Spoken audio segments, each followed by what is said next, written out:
Eishet Chayil miyimitzo v'robo choik mipnini micho tach balo v'sholom lo yechzo molasu toy v'lo yiro kol yemei chayil ador shetzemenu pishti v'taz b'chet kapeo Oy solani, oy solichem mi merchot lo milachmo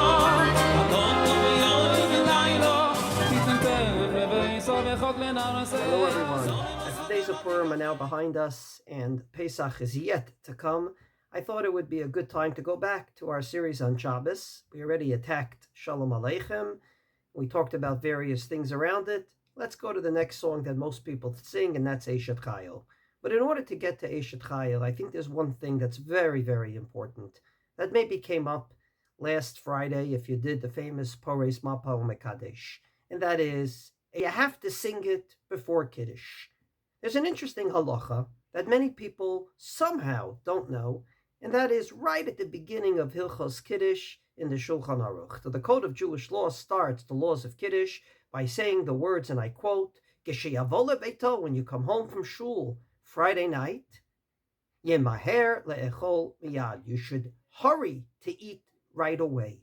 The Mishnah Berurah on the spot, of course, explains you can't eat without Kiddush, and you can't have Kiddush without the meal. So that, in essence, means to start the meal right away. And then he says something very interesting. Umikol makom nireh, dehecha deyesh b'zeh mishum shlom bayit. If indeed people are hungry and they're cranky, and therefore singing Shalom Aleichem, Eishet Chayil, and waiting is going to make people even more upset. Or if you have guests and perhaps servants that are there, help in the kitchen that would like to eat. Ubifrat, and above all, oreach ani, a poor guest, lo ya'acher bechol gavne. You should not put off the meal at all. Dekevan dehem mutalim alav, because it's your responsibility to feed them. Lo yuchala akvam, you can't delay them, bishvil shehu rotzeh lekayem mitzvah min hamuvchar, because you want to have a kiddush with a proper introduction of Shalom Aleichem and Eishet Chayil and Ribono Shel Olam and all the great things that are printed in the bencher.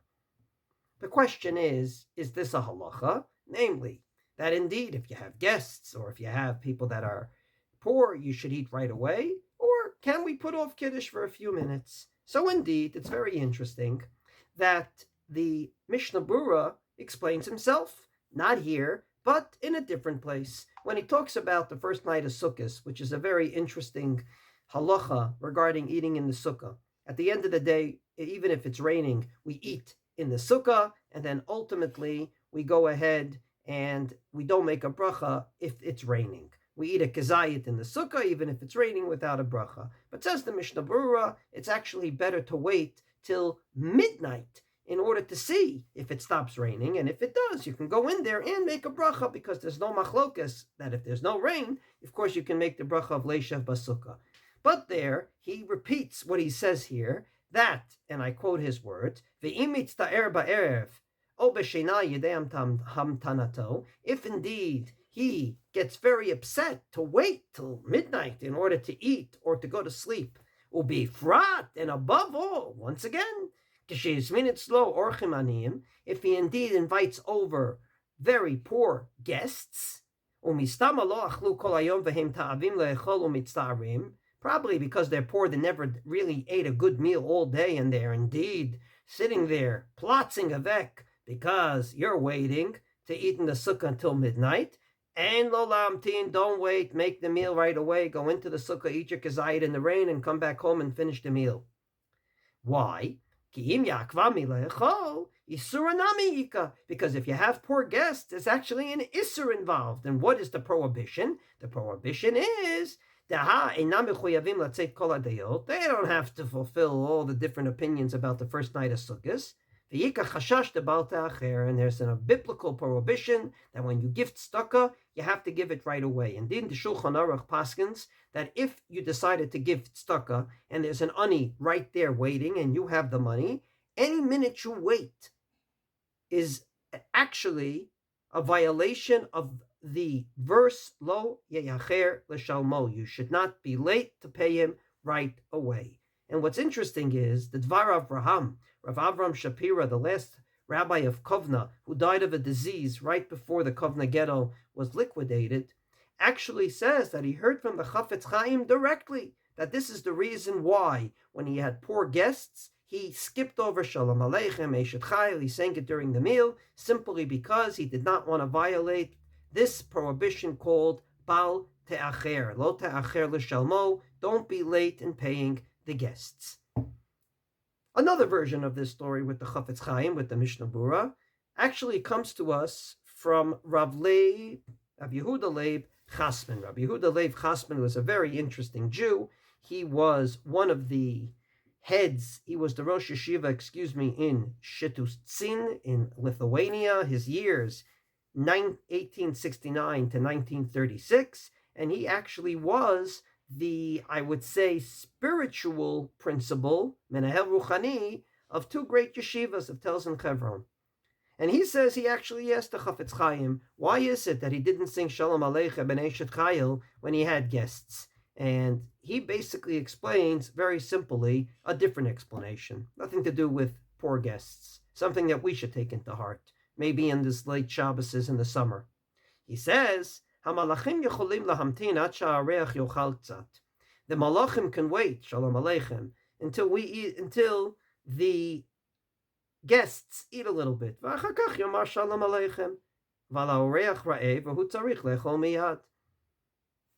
The Malachim don't need to eat. They're not hungry, but you're hungry. You didn't eat all day. There's different halachos we already discussed about Erev Shabbos, in which basically prohibits you from eating too much so you can have a good appetite on Friday night.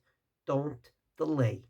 And that's the reason why, indeed, the Chafetz Chaim went ahead and didn't delay the meal. So it wasn't because of necessarily poor guests. It was any guests, according to this story of Rav Chasman.